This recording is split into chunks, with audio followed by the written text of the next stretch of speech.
Aloha, Haunani here from Kingdom of Bahrain. This is going to be a beginner's tutorial for triangle pose or Trikonasana. A Trikonasana is a pose that you'll find in many yoga asana classes, hatha-based classes, because it's a foundational pose. Foundational poses build the strength and the flexibility and ease for the eventual goals for meditation, to sit with ease, to focus. But before then, it takes a lot of practice. I even struggle with meditation practices. That's why I do them more and more these days.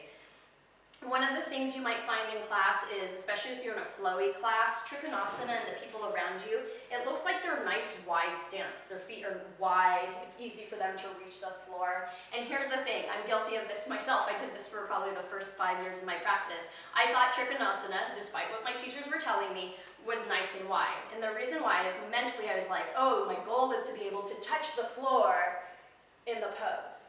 Well, the more you practice, the more your teachers, call you out and you're willing to listen to your teachers. You find that, yes, the pose might look good, but you're not actually getting all the benefits of the pose. So this is why I'd like to do this tutorial, get you from the beginning so that you take the time to adjust your stance as needed and get yourself in the pose so that you get the most out of your practice. Especially as a mom, like every minute counts on the mat. So you actually might hear Trey start running around here any second. So rather than a nice wide stance that you might see in class or you might have heard, what I'd like for you to do is step your feet out about the length of one of your legs. Not my legs, one of your legs. Traditionally, in books that I've read, most of the books say about a meter, so about 3 feet. Well, here's the thing, the more that you work with all different types of bodies, 3 feet for me works. I'm short, that's actually a nice solid foundation for me, but I have friends who are tall, or there's Marines and sailors I've worked with who are 6+ feet, and 3 feet for them, when they move into a triangle, puts unneeded stress and strain on the lower back, the SI joint in their lower back, okay? Yes, they're strong, but all the poses are supposed to be balancing effort with ease. So I truly believe so much of our body reveals its own necessary measurements, and this is something I learned over and over in Chinese medicine school. So your sacred geometry for triangle pose is about one of your leg lengths. So go ahead and find that now. And then today, for this purpose, I'm going to mirror you. So I want you to turn your right toes to face the top of your mat, and turn your back toes so that the pinky edge of your foot is turning in towards the belly. So the foot's at about 30 degrees from the pinky edge of your foot is about 30 degrees from the back of your mat, okay? From here, depending on the tightness in your hips, you're going to feel this natural rotation. In this pose, what we're trying to do is open the hips, open the shoulders to the long side of your mat. So that's the key. If you feel too much pressure in your knee, you're going to have to bend it a little just to keep the hips and shoulders open, and that's okay. But what we're going to do is we're going to bring the arms parallel, okay? I want you to spread the toes really wide and press through the feet really strong. I want you to begin by pressing this hip back. Okay, I'm not twisting it forward, I'm pressing it straight back. And at a certain point, it won't go any further. From there, keep pressing back, but begin to reach the upper body forward. And then when the body won't go any further, okay, you're not forcing it ever in yoga, you're finding this nice balance between effort and ease. The left hand will either come to the thigh, the shin, the floor, and the right arm can reach straight up. Now if that's pinching the neck or the shoulder in any way, bring your hand to the waist. And breathe. This is the beginning of triangle pose. Again, this forward knee might be bent a little. Over time, as you open up through the pose, as you practice more and more, the leg can become straight, and your fingertips will slowly find ease. I'm not efforting this. I'm not pushing through any pain. It's just I've been practicing for a while. The hand can come to the foot or the floor. And over time, this arm can reach up. And beautiful. Okay, so I'm still pressing back with the hip. There's equal weight through my feet. Okay, I'm not allowing my top hip to sink down towards the floor. I'm keeping it nice and lifted as I press through the back foot. To come out of this pose, especially if your knee's bent, okay, make sure that your knee doesn't wobble in or out. You have nice strong legs. Okay, nice strong core. Inhale, come up. Gently release. Other side. So just pivot your feet. Okay, this time your left toes are pointing to the back of your mat. Again, that 30-degree angle on the pinky edge of your foot.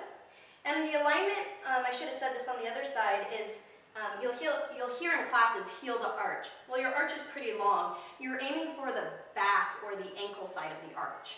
Okay, this back side back here rather than up here. It's just about keeping your pelvis in that same nice open stance. So spread the toes wide, nice strong legs, reach the arms up, your core is drawn in, and then press your hip to the left. Press your hip to the right. Sorry, I'm mirroring you. Press your hip back towards the front of your mat. And as you do that, counterbalance forward with the left arm. And then when the body won't go any further because it's the legs or the hips or the back, the right fingertips come to the floor or to your leg. Again, maybe your left knee is bent because you're new to the practice or there's some tightness in the hips or the back. Okay, if the knee is bent, avoid the knee from shaking all over the place. You want nice, strong legs. Okay, maybe lift the right arm up. Maybe over time the leg can straighten. Ideally, this pose is done with 2 straight legs. Okay, and the hand, as the body opens up, can float towards the floor. Nice strong feet. Spread the toes nice and wide. And inhale, come back up. Gently release. So I had you against the wall, not because your back was on the wall, but it just provides a mental safety net of you're not going to fall back, which I think a lot of people when they're beginning yoga, their balance is being tested in a lot of ways, especially in these poses. So there is a way you can do this pose, but if you're going to do it with the body on the wall, your feet are actually about, I have 4 feet, and not feet, about 4 inches. The heels are about 4 inches away from the wall. You need to give space for this nice muscular booty of yours. So you would find the same distance if you turn the first direction we did, the right toes to the front of your mat. And from there, I can push my hip back. And as I push my hip back, not into the wall, but back towards my mat, you'll feel your bottom on the wall. Then you can reach the upper body forward.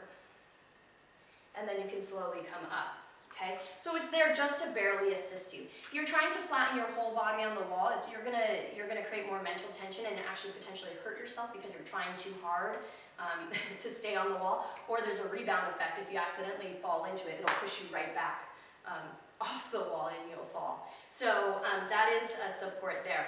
I'm also going to show you, maybe you don't feel comfortable, your balance isn't quite there to use your leg or your shin as balance. That's why you have blocks. So if your flexibility is limited through your hips and back, you can stack the blocks so you can reach for them. The blocks are right to the inside of your foot or right to the inner ankle, because I'm shorter. Yours might be more towards the toes. You're going to have to find what's best for you. Same distance between my feet, nice solid feet, nice strong legs, trying to keep my legs straight. And then from here, same, arms parallel, shoulders away from the ears, push my hip back. Okay, push it straight back. And then when I can't go any further, I can rotate down. Okay, I'm not collapsing into it. Notice it's not very stable. It's just there to ground the hand and to let my mind know that I'm not going to fall. This would be a good option if you don't have a wall to assist you or mentally provide that comfort for you.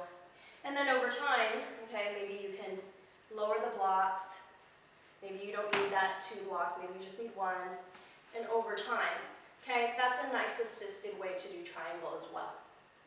All right, those are a lot of tips for you. Go ahead and practice, practice, practice. If you have any questions, let me know. From my heart to yours, aloha and namaste.